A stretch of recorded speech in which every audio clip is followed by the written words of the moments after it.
Kisah, wasiat dan pengajaran suami. Ada seorang salih. Ia mempunyai saudara kawan, yang salih pula. Setiap tahun ia berkunjung kepadanya. Suatu hari ia mengunjunginya lagi, sampai ke rumah yang dituju pintunya masih tertutup. Ia ketuk pintu rumah itu.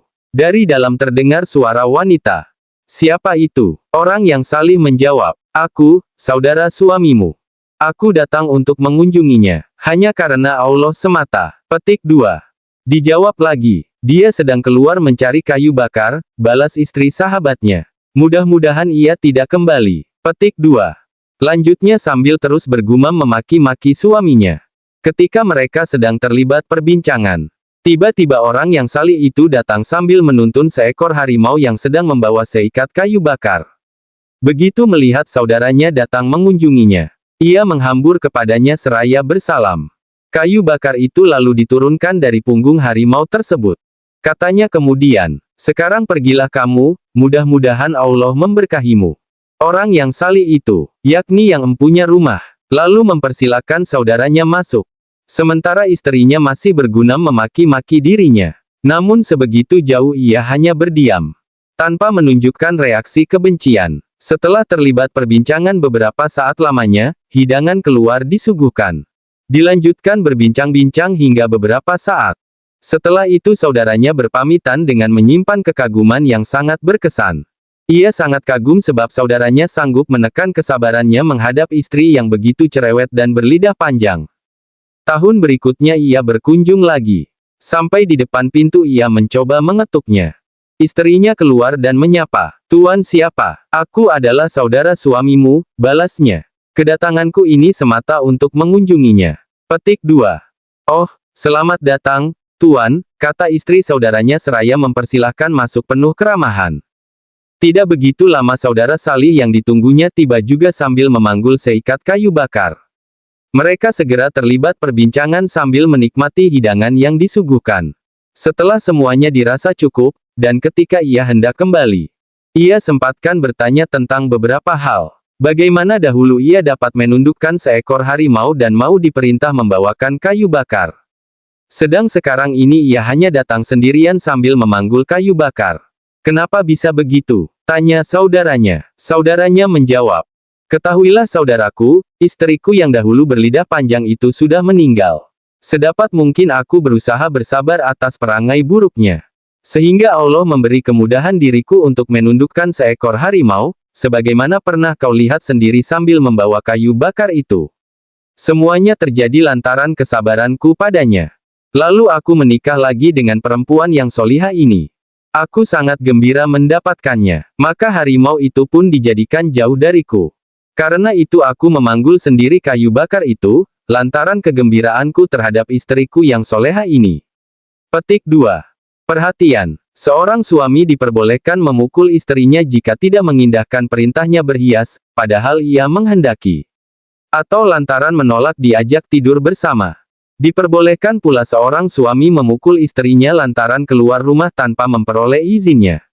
Atau karena istrinya itu memukul anak kecil yang sedang rewel. Atau karena mencaci maki orang lain, atau karena menyobek pakaian suaminya.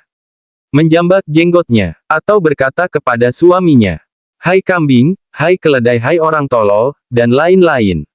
Petik 2.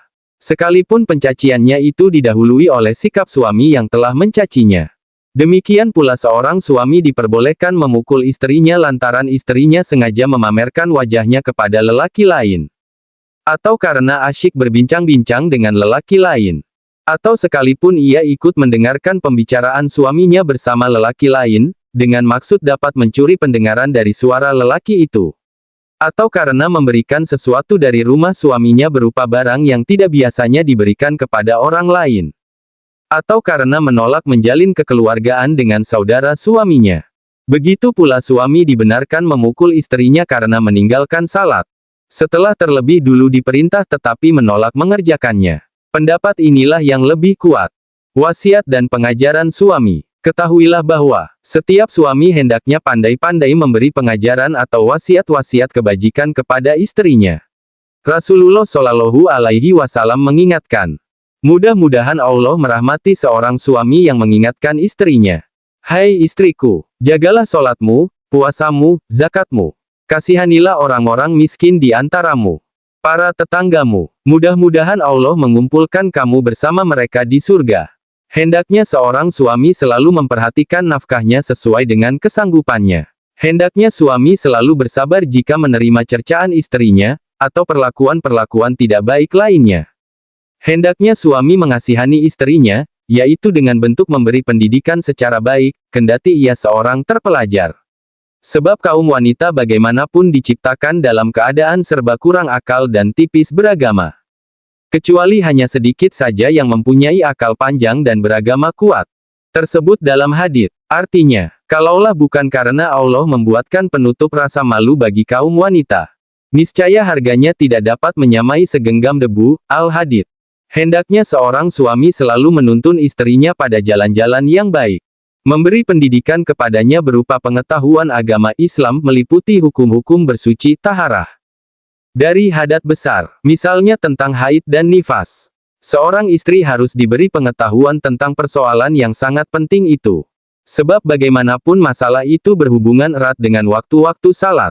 Demikian pula memberikan pengajaran terhadap masalah ibadah. Meliputi ibadah fardu, wajib, dan sunnahnya. Pengetahuan tentang salat, zakat, puasa dan haji.